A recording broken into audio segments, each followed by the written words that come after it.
depoimento já está bastante quente, né? Tem que haver uma interrupção com uma ameaça clara de prisão feita pelo senador Omar Aziz, presidente da CPI. Né? Ele advertiu o Fábio Weingarten, o aconselhou a dizer a verdade e interrompeu a sessão. Por um tempo, ela foi retomada há pouco. Acho que uma coisa noticiosa importante é essa. É o primeiro depoimento na CPI em que ocorre uma ameaça indireta, mas muito clara, de prisão por alguém estar mentindo à CPI. Outro ponto que eu destacaria é que, apesar de o Fábio Weingarten estar tentando preservar o presidente Jair Bolsonaro e o governo, até o próprio general Eduardo Pazuello, ex-ministro da Saúde, que ele atacou na entrevista à revista Veja, ele acabou confirmando, Fabiola, que durante 2 meses não houve resposta do governo a uma carta da Pfizer oferecendo vacinas ao Brasil. Portanto, há uma produção de prova, que é um trabalho importante da CPI, né, porque há fatos notórios do desprezo do presidente Jair Bolsonaro pela vacina e de todo o negacionismo do presidente Jair Bolsonaro. Mas a CPI, quando consegue saber, como soube ontem, que houve uma reunião oficial no Palácio do Planalto para se tentar mudar a bula da cloroquina, isso é uma produção de prova. Quando o Fábio Weingarten, que foi secretário especial de comunicação, vem e diz à CPI que durante 2 meses não houve uma resposta à Pfizer, isso é uma produção de prova. Então, apesar da estratégia dele ter irritado os senadores, de concreto, ele já deixou claro que houve pelo menos uma omissão do governo na questão da vacina. Ele disse que informou o presidente Jair Bolsonaro das tratativas que ele teve com a Pfizer. É outro ponto importante. A partir daquele momento, o Bolsonaro já sabia. Agora, Fabiola, para devolver a bola para você, ou o Fábio Weingarten mentiu na entrevista à revista Veja, ou ele está mentindo agora na CPI, porque está negando, inclusive, ataques que ele fez ao Pazuello e ao Ministério na entrevista à revista Veja. Ok, ele explica essa parte aí da ameaça de prisão, o que foi falado, como é que foi essa ameaça, e isso pode acontecer mesmo? Quer dizer, teve, ou foi uma coisa que foi um pouco forçada? Não acho que foi um pouco forçada, não. É tradicional das CPIs, elas têm poder, eventualmente, para decretar a prisão de um depoente. Ele está depondo na qualidade de testemunha. Essa já foi uma estratégia de convocação para forçar, né, induzir as pessoas a dizerem a verdade. Se você testemunha de acordo com a lei, você não pode mentir. Se você está depondo na condição de acusado, você não pode você não precisa produzir prova contra você. É uma estratégia legítima de defesa. Portanto, o Weingarten não está sendo acusado de nada, está sendo chamado como uma testemunha. E aí o senador Renan Calheiros começou a fazer perguntas para ele a respeito das frases que o presidente Jair Bolsonaro disse a respeito da vacina, se ele concordava, se ele discordava, se o Bolsonaro seria responsável por um atraso ou por uma omissão na compra de vacinas.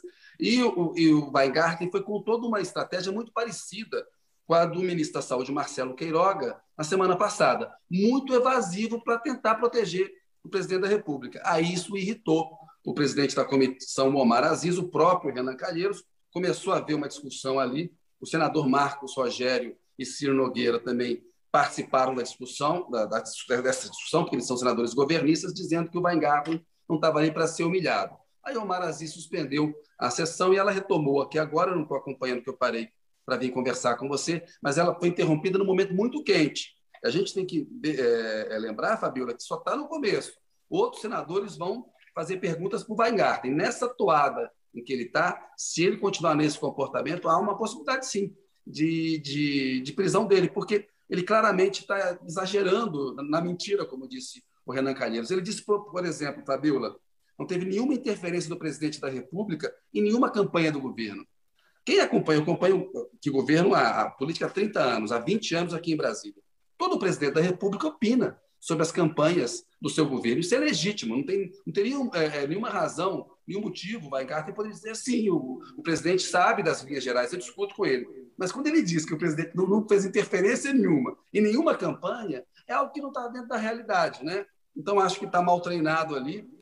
Ele é uma figura que pertencia ao chamado gabinete do ódio. Ele bancou, Fabiola, todos os ataques do presidente Jair Bolsonaro aos jornalistas, sobretudo mulheres, eram bancados pelo Fábio Weingarten. Ele é um representante legítimo de uma estratégia truculenta de relação do governo com a imprensa e de intolerância com a democracia. E ele é um negacionista. Ele apoiou todo o negacionismo do presidente enquanto ele foi secretário de comunicação, Fabiola.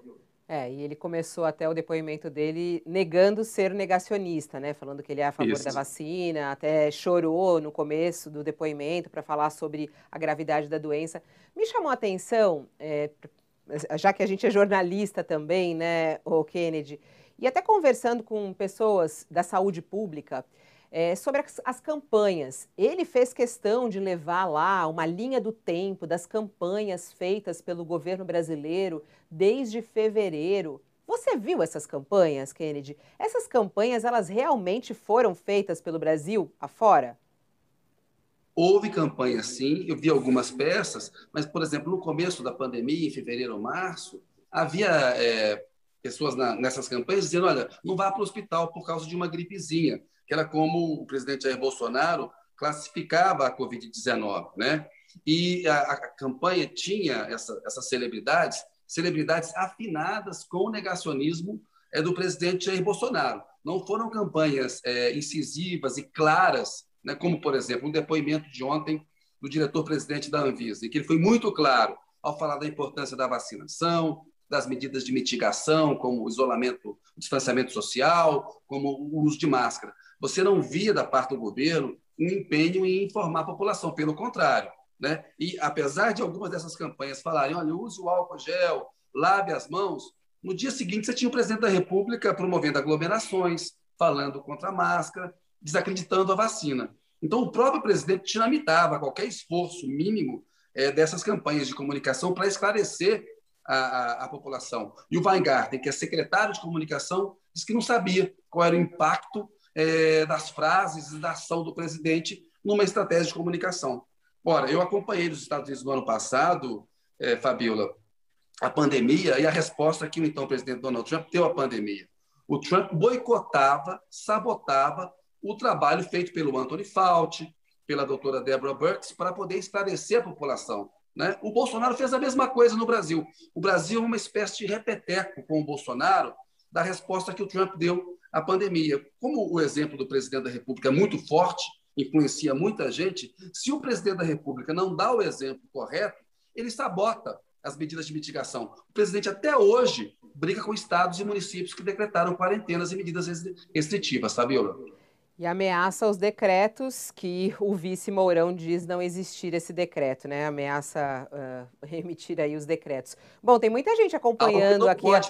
Oi, pode falar. Algo que ele não pode fazer, porque tem uma decisão do Supremo Tribunal Federal que diz que estados e municípios podem tomar medidas. O que o presidente Bolsonaro sugere com esse decreto é uma intolerância com a democracia. Ele sugere que vai impor algo contra uma orientação do Supremo Tribunal Federal. E numa democracia, o judiciário tem a última palavra. O Supremo tem a última palavra, até se for para errar. Mas é dele a palavra, não é do presidente Jair Bolsonaro.